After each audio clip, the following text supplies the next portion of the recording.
Hello, my name is Mackenzie W. James, Senior Plumbing Inspector with the City of Portland. On my right, we have Marcus Manial, A-Level Plumbing Inspector with the City of Portland.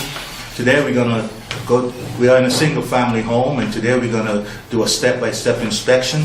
Marcus Manial will be walking through the rough and top-out inspection, and he'll be explaining to you whatever code violations or why the installation was done the way it's done to meet code. So, let's get started. I'm Marcus, City of Portland. I'm a plumbing inspector. We're going to be going over this kitchen layout right here. This is a single family dwelling, and we're going to be doing the waste vents and water supply systems. We're going to start here in the kitchen. As we come down here, the drain size for this kitchen sink is 2 inch. Our vent is 1.5 inches. We come out across here, we have 2 pipes. One is for a clean out, one is to connect the P-trap to the sink, so it ties into the drain system. The other one's a clean out, so if we ever have a problem in the system, they're going to be able to take that clean out, put their cleaning device in there and be able to clean this line so that we get rid of the backups. As we follow our vent up, if you notice, it's nice and high on the wall, and that's so that we can get above the flood level rim of the sink, so if we have any backups, then it's not being backed up into the vent system. We've got our nail plate protection here, and that's so that we can't put a nail through the pipe or a screw, so it makes it more difficult for that to happen when they put the sheetrock up, or if you decide as a homeowner that you want to hang some pictures or something, we don't want to be able to go through that pipe, so that's what that's for. So we come across here, we've got our hot side and our cold side. Hot's always on the left. We've got our supply for our sink, our supply for our dishwasher, our cold water supply for our sink. We come back across, we've got a hose bib that's tied in to the system. This strap right here secures that for maintenance and repair, so people will be able to work on that system. We've got our ice maker at this end. So we follow our lines up, we come up through. Our vent keeps going. The vent should extend up and through the roof. The water supplies will just go up to the tie-ins, and we'll just follow them up and along. As we come up the water system, pay careful attention to this little piece right here. On the cold PEX side, it's too close to this light right here. It has to be 12 inches away, or it could be subject to melting. These can lights get very warm, and we don't want that to melt right there. So we're going to have the plumber fix that. And other than that, everything's okay here. As you can see here, the PEX pipe runs behind the can light. Well, open door Aquapex requires a 12-inch clearance between the recessed lighting and the Aquapex piping, so that if this because this creates heat, so we want that clearance to be there. We're here in the laundry room doing our inspection here. We're going to start here at the boxes. As you can see, this is a split box system. Some come with just one box. This one's a split box. So you've got your drain on the left, your water's on the right. Again, you have your hot on the left side, your cold on the right side. As we come down here, I want you to pay attention to this distance from here to here. Should be minimum of 18 inches, maximum of 30 inches from this point to this point. As we come across through the trap, we have another line here. From this line to the finished floor needs to be no less than 6 inches, no more than 18 inches for this line here. We're going to go into our sand teeth. We notice we've got a 2-inch drain and an 1.5 inch vent again. If you notice this little device here, this is set up so the plumber can fill the water system without going onto the roof.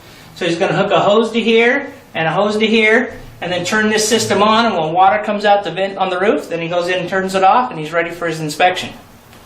The vent comes up through the back of the stairs, and we've got our nail plates again, and we're secured for maintenance and repair.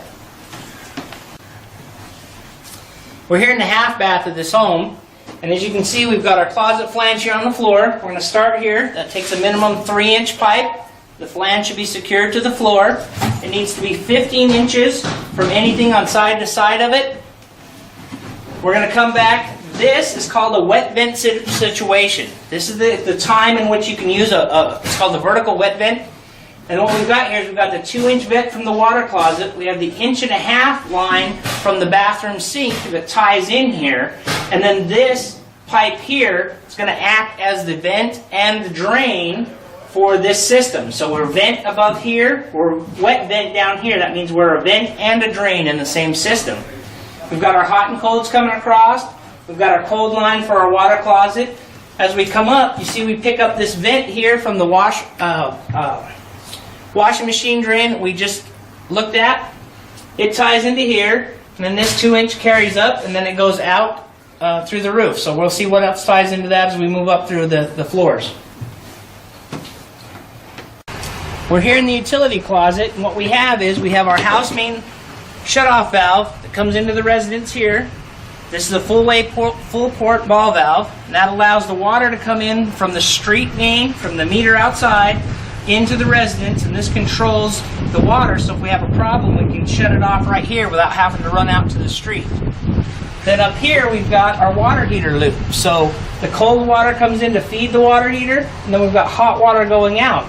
But because we have to test both sides of the system, they make a loop like this so we can tie into it, to tie the two sides together so they can fill both sides for our test.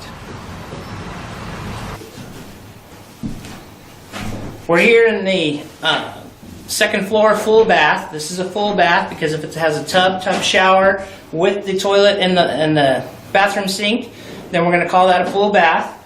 We're going to start back here again at the flange. We're going to check for our corrosion resistant screws and make sure that all the screw holes are filled. The other thing we're going to do is make sure we have a cold water supply. We've got to be able to supply the toilet. Then we're going to follow this vent up. If you notice in this situation, we do not have a wet vent situation. This is just the vent for the toilet. This vent here ties in from the shower, or the tub shower next to it. As we move across, we're going to look here. Here we actually have our drain line for our bathroom sink, the hot and the cold. And this one actually is a back-to-back situation. So this ties into the one directly behind it. So we have a back-to-back bathroom. And this bathroom, this is our drain. Here's our supplies. When we get to the other side, we'll show you the other side of that. But they come together right here, and then this creates its own vent going up and then ties into that vent system. We're here in the master bath, and we were just talking about the back-to-back situation on this drain. So here we have the drain in the master bath. It's back-to-back with the hall bath for this bathroom sink. We've got our hot on the left, our cold on the right again. As we move over, we've got our flange again on the floor for our water closet. We've got our cold supply to it. Again, corrosion resistant screws. Fill all the holes. Make sure it's secured to the floor. Then we're sharing this common vent here with the tub again. And then as we look at this tub, we're going to make sure that it is the proper size. Make sure that it has a pressure balance, temperature control valve that has its own setting, so we can maintain not more than 120 degrees on this valve. And if you flush the toilet, then the pressure balancing valve makes sure that it doesn't create too much hot and not enough cold, so somebody gets scalded. So that's our scald protection. So here you can see our shower head is secured into the framing so that when you hang something on it or pull on it, that it's not going to come out of the wall. So we secure it to the structure of the residence, not to the fiberglass itself. So you can make that as high as you need to make that work. Now we're looking at our vents again as they come up through the upstairs, penetrating the roof in a roof flashing to make sure the water doesn't come back down and run down the pipe. We want a good solid fit here. Same on this one. We're coming up through. We've got our nail plate protection again. Comes up through the roof. The biggest thing about this is we have to have the same size cross-sectional area for our vents as we do for our required sewer. So for this residence, it requires a 3-inch sewer, so we have to make the same square inches in vent.